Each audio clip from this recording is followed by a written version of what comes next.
जय माता दी। माँ सिद्धिदात्री का आशीर्वाद आप और आपके परिवारजनों पर बना रहे। आज हम सभी नवरात्रि के 9वें दिन माँ सिद्धिदात्री की पूजा कर रहे हैं। शारदीय नवरात्रि का आज 9वां दिन है और 9वीं तिथि इस बार हिंदू पंचांग के अनुसार 30 सितंबर मंगलवार को शाम 6:07 से शुरू होगी, जिसका समापन 1 अक्टूबर दिन बुधवार को शाम 7:01 पर होगा। ऐसे में सूर्योदय व्यापनी तिथि 1 अक्टूबर दिन बुधवार को ही रहेगी और आज हम 1 अक्टूबर बुधवार को कन्या पूजन भी करेंगे। नवरात्रि के 9वें दिन माँ सिद्धिदात्री की पूजा के साथ ही कन्या पूजन करके नवरात्रि व्रतों का समापन हो जाता है और अगले दिन कलश विसर्जन या दुर्गा विसर्जन किया जाता है। माँ सिद्धिदात्री की संपूर्ण पूजा विधि और नियमों के बारे में जानने से पहले आइए जान लेते हैं आज के शुभ मुहूर्तों के बारे में। आज 1 अक्टूबर बुधवार को ब्रह्म मुहूर्त सुबह 4:40 से लेकर 5:34 तक रहेगा। सूर्योदय होगा सुबह 6:22 पर और सूर्यास्त का समय रहेगा शाम 6:10 पर। राहु काल आज दोपहर 12 बजे से 1:30 तक रहेगा और जो भी भक्त आज कन्या पूजन करना चाहते हो उन्हें आज सुबह 6:22 से लेकर 11:55 के अंदर कन्या पूजन कर लेना चाहिए, क्योंकि इसके बाद से राहु काल प्रारंभ हो जाएगा। आज माँ सिद्धिदात्री की पूजा के दिन बहुत ही शुभ योग बन रहा है। आज शिववास माँ गौरी के साथ शाम 7:01 तक रहेगा। माँ सिद्धिदात्री की पूजा का प्रातःकाल मुहूर्त रहेगा सुबह 5:01 से 6:14 तक और शाम की पूजा 6:07 से 7:20 तक आप कर सकते हैं। आज अभिजीत मुहूर्त प्राप्त नहीं होगा, इसलिए आपको जो भी मुहूर्त बताए गए हैं उसमें आप पूजा कर लें। माँ सिद्धिदात्री की पूजा के साथ साथ बहुत से लोग आज के दिन कन्या पूजन करते हैं। कुछ लोग अष्टमी तिथि के दिन भी कन्या पूजन कर लेते हैं। माता रानी की पूजा करने वाले भक्तों को माँ के सभी स्वरूपों का पूजन करना चाहिए और आज माँ सिद्धिदात्री की पूजा करने से पहले सुबह जल्दी उठकर स्नान आदि से निवृत्त हो जाए। माँ के लिए स्नान करने के बाद ही भोग तैयार करें। कन्या पूजन यदि हो रहा हो तो कन्याओं के लिए जो भी भोग प्रसाद है वह भी आप तैयार कर ले। भोग तैयार करते समय माता रानी के ओम दुम दुर्गाय नमः मंत्र का जाप करते रहें। फिर पूजा के लिए या हवन के लिए जो आवश्यक सामग्री है उसे भी पहले से ही इकट्ठा कर ले।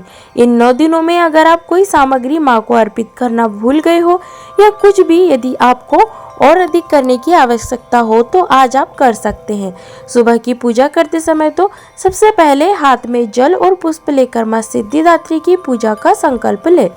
माँ सिद्धिदात्री का आवाहन करें और यदि कन्या पूजन करना चाहते हैं तो कन्या पूजन का भी आपको संकल्प लेना चाहिए।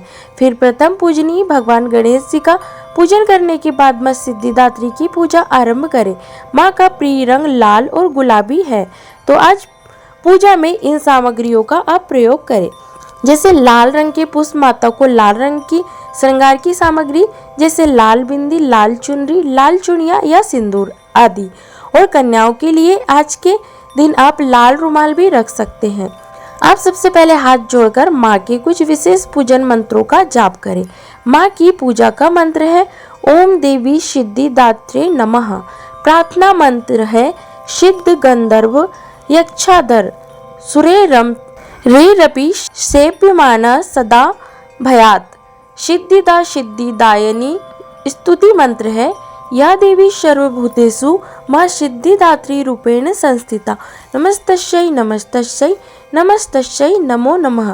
मंत्रों के जाप के साथ ही आप अगर दुर्गा सप्तमी का कोई अध्याय रह गया हो तो उसे पढ़ या सुन सकते हैं। देवी शुक्तम का देवी कवच का पाठ करें। माँ सिद्धिदात्री की कथा पढ़े। सबसे अंत में दुर्गा चालीसा का पाठ करके माँ की आरती उतारे और यदि आप पुजारी जी के माध्यम से हवन कराना चाहते हो तो फिर विधिवत हवन कराएं, नहीं तो आप स्वयं भी, जैसा कि आप नवरात्रि के हर दिन हवन करते आए हैं, अगिरी के रूप में वह आप कर सकते हैं। यदि नवरात्रि में एक भी दिन आप अज्ञानी नहीं दे पाए हो तो आज माँ सिद्धिदात्री की पूजा करने के बाद सबसे अंत में सभी देवियों का ध्यान करें। माँ शैलपुत्रिका, माँ ब्रह्मचारिणी, माँ चंद्र घंटा, माँ कुष्मांडा, माँ स्कंद माता, माँ कात्यायनी, माँ कालरात्रि, माँ महागौरी। फिर माँ सिद्धिदात्री का ध्यान करते हुए आप 5, 7, 9 बार या फिर 108 बार आहुति दें।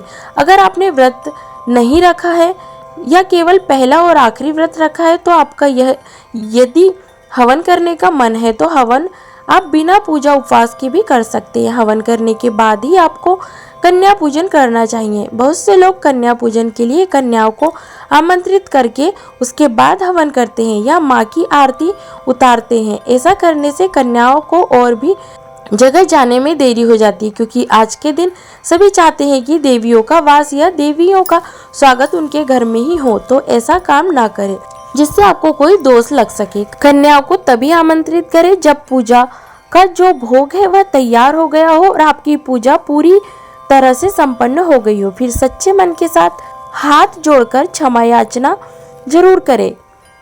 आज के दिन माँ सिद्धिदात्री को खीर, पूरी, हलवा, चने और नारियल का भोग लगाया जाता है।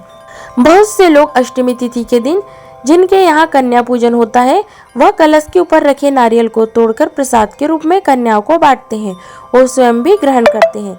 जिनके यहाँ नवमी के दिन कन्या पूजन होता है और अगर आप उस नारियल का प्रसाद कन्याओं को बांटना चाहते हो तो आप भी ऐसा कर सकते हैं। नहीं तो जब आप कलश विसर्जन करें उस समय उस नारियल को श्रद्धा के साथ उतार कर माथे से लगाने के बाद आसपास कि देवी मंदिर में माँ चरणों में रखकर आ जाएं, या फिर बहते जल में आप विसर्जित कर सकते हैं। बहते जल में यदि आप विसर्जित कर रहे हो तो चुनरी और कलावा उतारने के बाद ही विसर्जित करें। जो भोग आप कन्याओं को देंगे उसका पहला हिस्सा आप गौ माता के लिए निकाल कर रखें और गौ माता को केवल आप चने, खीरा, हरा चारा या एक पूरी खिलाए। गौ माता को आप भोग लगाते समय इस बात का भी ध्यान रखिए कि वह भोग गौ माता के लिए हानिकारक ना हो, क्योंकि हम जैसे और भी बहुत से श्रद्धालु होंगे जो आज के दिन गौ माता को खीर, पूरी, हलवे का भोग लगाना चाहते हो, लेकिन बहुत ज़्यादा तला भुना गौ माता के लिए हानिकारक हो सकता है। अब आपको अपने घर पर यदि कन्या पूजन करना हो तो कन्या पूजन कर सकते हैं। जिन लोगों ने अष्टमी के दिन कन्या पूजन कर लिया है उन्हें भी आज माँ सिद्धिदात्री की पूजा करने के बाद कन्याओं के पैर छूकर और उन्हें कोई भी फल, मिठाई आदि देकर उनके पैर छूकर उनका आशीर्वाद लेना चाहिए। माँ सिद्धिदात्री की पूजा करने के बाद जब कन्या पूजन किया जाता है तभी नवरात्रि व्रतों का पूर्ण फल प्राप्त होता है।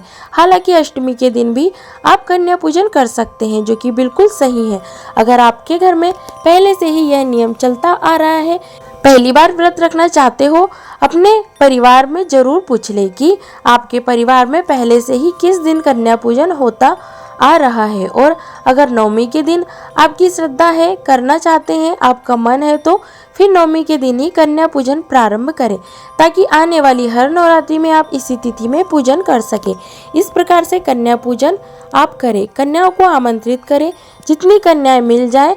वैसे तो 9 कन्याओं का पूजन करना चाहिए, साथ में एक बटुक भैरव का भी पूजन होता है, और कन्याओं को सबसे पहले उनके हाथ पैर धुला के और उनका आशीर्वाद लेकर फिर उन्हें तिलक लगाएं। गंगा जल से उनके पैर धोने चाहिए और उसके बाद उन्हें साफ सुथरे आसन पर बिठाएं और सबसे पहले उन्हें खीर, पूरी या हलवा और चने और नारियल का प्रसाद रूप में दें।